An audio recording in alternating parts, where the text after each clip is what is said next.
Keir Starmer is set to make another misguided move, scrapping the government's Rwanda Deportation scheme and diverting £75 million to fund more border officers.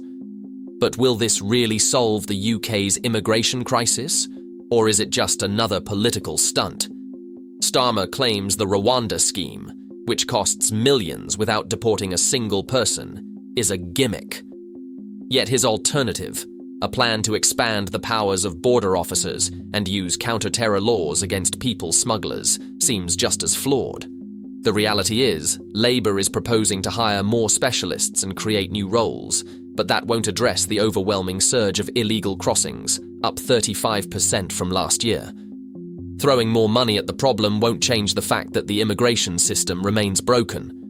Labour promises tough new enforcement measures, but critics argue that these proposals will make little difference in stopping the relentless flow of small boats crossing the Channel.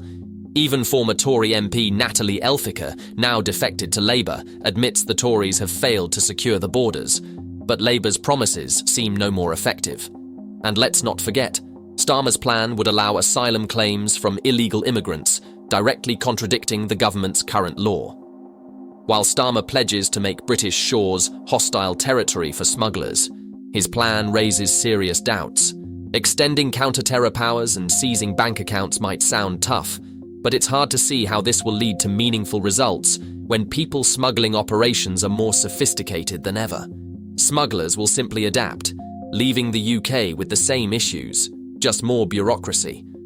Starmer's scheme to fast-track cases for safe countries will likely end up as yet another inefficient government process that does nothing to ease the pressure. Meanwhile, Starmer criticises the Rwanda plan for only removing 1% of small boat crossings a year, but his alternative offers little reassurance. His so-called fast-track unit sounds more like an admission that Labour has no real plan to deal with illegal migration, and the promise of more cooperation with French authorities. We've heard it all before, with little to show for it. Labour's immigration plan is another hollow promise, unlikely to solve the UK's border crisis or restore faith in the asylum system. As the Home Secretary has pointed out, this is nothing more than an amnesty for illegal immigrants, a reckless move that will only encourage more people to take the dangerous journey across the Channel.